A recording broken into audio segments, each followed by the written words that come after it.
Daily बोलचाल में use होने वाले अंग्रेजी के शब्द जो काफी यूजफुल हैं, समझते हैं आज के इस वीडियो में इन सभी वर्ड्स का क्या यूज है, कैसे इसका स्ट्रक्चर यूज किया जाता है, क्या इसका मीनिंग होता है, क्या इसका कॉन्सेप्ट होता है, सारी चीजें आज के इस वीडियो में सीखेंगे। तो सबसे पहले समझते हैं use of likely to be. इसका मतलब हो जाएगा कि कोई काम किए जाने की संभावना है।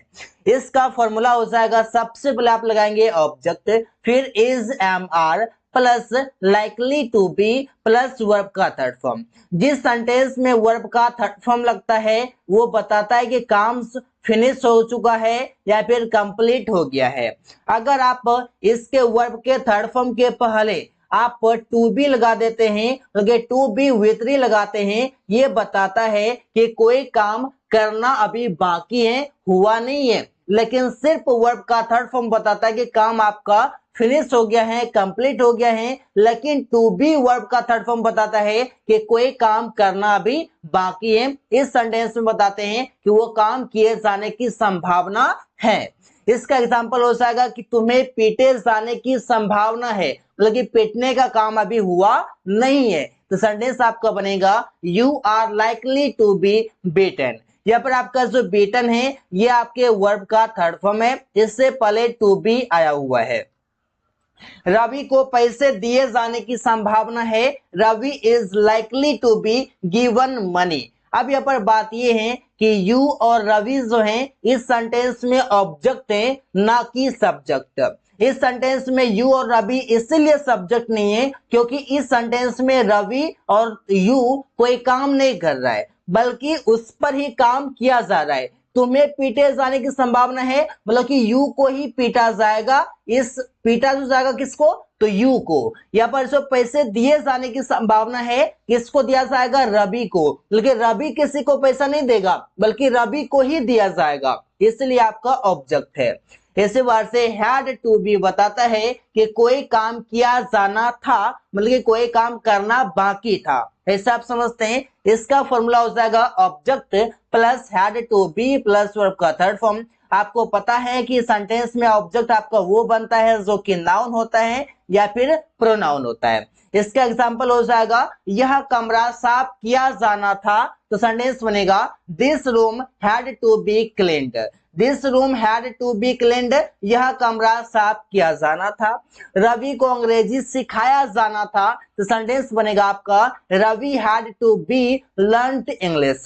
इस बार से आप देख सकते हैं जहां पर आप हैड लगाते हैं पास्ट में तो ये बताता है कि वो काम करना एकदम नेसेसरी था, वो काम किया जाना था, एकदम एम्फेसाइज करके आप बोलते हैं।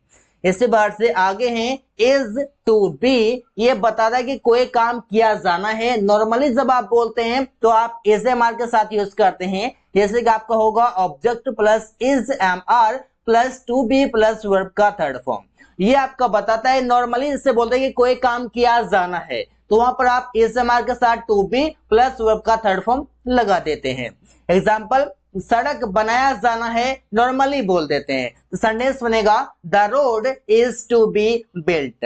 इसी बार से अंग्रेजी सिखाया जाना है, English is to be learned. यहाँ पर लर्न जो है आपका सीखना होता है, लेकिन यहाँ पर सिखाने की बात होती है, तो सिखाने की बात यहाँ पर हो रही है, यहाँ पर हो जाएगा आपका taught, English is to be taught. ऐसा आप यहाँ पर कर सकते हैं। यहाँ पर आपका किया जाना जो है आप सिंपली बोल सकते हैं कि सड़क बनाया जाना बाकी है, ऐसे भी आप बोल सकते हैं, या फिर सड़क बनाना बाकी है, ऐसे भी आप बोल देते हैं इसे। गोइंग टू बी, ये बताते हैं कि कोई काम किया जाना है या फिर कोई काम किया जा रहा है, कोई काम किया जा रहा है, इस सेंस में आप इसे यूज करते हैं। इसका फॉर्मूला हो जाएगा object plus is plus going to be plus verb का थर्ड फॉर्म। एग्जाम्पल, जैसे बोलता है यह काम किया जा रहा है, यहाँ पर आपका गोइंग इसलिए आप लगाते हैं क्योंकि वो काम जो किया जा रहा है प्लानिंग के साथ किया जा रहा है। जब कोई काम प्लानिंग के साथ किया जाए तो वहां पर आप गोइंग का यूज कर सकते हैं इजली इस प्रकार के सेंटेंस में, जैसे कि यह काम किया जा रहा है, this work is going to be done. इस बार से बिजनेस किया जा रहा है, बिजनेस या फिर the business is going to be done. ऐसे आप सेंटेंसेस बना सकते हैं। गोइंग टू बी से एसएमआर अगर आप लगाते हैं तो ये प्रेजेंट बताता है, वॉज वर्ड लगाएंगे तो पास्ट आपका बताएगा। इसी बार से वांट टू बी, ये बताएगा कोई काम किया जाए। ऐसा आप एग्जांपल से समझ पाएंगे। इसका फॉर्मूला हो जाएगा ऑब्जेक्ट प्लस वांट प्लस फिर आपका होगा object plus to be plus verb का थर्ड फॉर्म।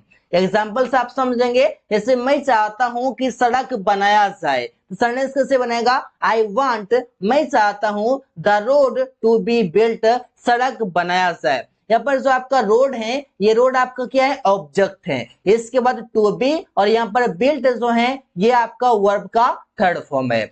इस बार से वे लोग चाहते हैं कि कंप्यूटर खरीदा जाए, तो सेंटेंस बनेगा दे वांट, वे लोग चाहते हैं computer to be bought, computer खरीदा जाए। ऐसे आप सेंटेंसेस बना सकते हैं इसी प्रकार से। येट टू बी जो बताता है कि कोई काम करना बाकी है। जैसे आप अगर कोई काम करना बाकी है तो आप वहां पर अधिक, जो कोई काम करना बाकी है इसके लिए आप अधिक जो यूज करते हैं आप येट का यूज करते हैं। इसका फॉर्मूला हो जाता है object plus is yet to be plus verb का थर्ड फॉर्म। यहाँ पर देखिए आपका ऑब्जेक्ट इसलिए होगा क्योंकि कोई काम करना जो बाकी होगा, जो भी करना बाकी है उसी को लिख देते हैं। जैसे यह सड़क बनाया जाना बाकी है तो सेंटेंस होगा this road is yet to be built. पेड़ काटा जाना बाकी है, the tree is yet to be cut down. यहाँ पर जो आपका कट है ये आपका वर्ब का थर्ड फॉर्म है। अगर मैं कह दूं कि मुझे अंग्रेजी सीखना बाकी है तो सेंटेंस होगा I am yet to learn English. यहाँ पर देखिए I am yet to learn English. यहाँ पर ये हो रहा है कि अंग्रेजी सीखने का जो काम है वो कौन करेगा, तो मैं करूंगा, मतलब कि डूअर कौन है, आई है। लेकिन इस सेंटेंस में दिस रोड और ट्री ये डूअर आपका नहीं है, ये एक्शन का रिसीवर है, इसलिए आप समझ पाएंगे। आगे है आपका अबाउट टू बी जो बताता है कोई काम किया जाने वाला है। इसके लिए आप फॉर्मूला लगाते हैं object plus is about to be plus verb का थर्ड फॉर्म। देखिए कुछ आपको प्रॉब्लम्स आ सकते हैं, इसको गहराई से समझने की आवश्यकता है। इसका एग्जांपल हो जाएगा उसे फांसी दिया जाने वाला ही है। यहाँ पर आप बोलते हैं कोई काम किया जाने ही वाला है, इसके लिए आप बताएंगे he is about to be hanged. Hang मतलब होता है फांसी देना, हैंग का वर्ब का थर्ड फॉर्म हो जाएगा हैंग्ड। यहाँ पर जो ये ही है, ही आपका ऑब्जेक्ट है क्योंकि फांसी जो दिया जाएगा किसे दिया जाएगा, ही को दिया जाएगा। ऐसे आप यहाँ पर समझ सकते हैं। ऐसे और भी सारे एग्जांपल्स हैं। उसे पकड़ा जाने ही वाला है, उसे पकड़ा जाने ही वाला है, तो सेंटेंस बनेगा he is about to be caught. Catch मतलब होता है पकड़ना, कैच का थर्ड फॉर्म हो जाएगा कॉट, और जब पकड़ा जो जाएगा किसे पकड़ा जाएगा, ही को पकड़ा जाएगा। ऐसे आप यहाँ पर समझ सकते हैं। आगे है नीड टू बी जो बताता है कि कोई काम करने की जरूरत है। फॉर्मूला होगा सब्जेक्ट प्लस नीड या needs plus to be plus verb का थर्ड फॉर्म। एग्जाम्पल कमरा साफ किए जाने की जरूरत है, तो सेंटेंस बनाते हैं the room needs to be cleaned. यहाँ पर आपका रूम आपका सिंगुलर है इसलिए आपका नीड्स हो गया, प्लुरल रहता यहाँ पर आपका नीड रहता। इसी बार से वो काम आज पूरा किए जाने की जरूरत है, वो काम मतलब हो जाएगा that work needs to be completed today. ऐसा आप सेंटेंसेस बना सकते हैं काफी सारे इसी तरीके से। आउट टू बी जो बताता है कि कोई काम किया जाना चाहिए, और आउट टू का आप यूज तब करते हैं जब आप नैतिकता की बातें करते हैं।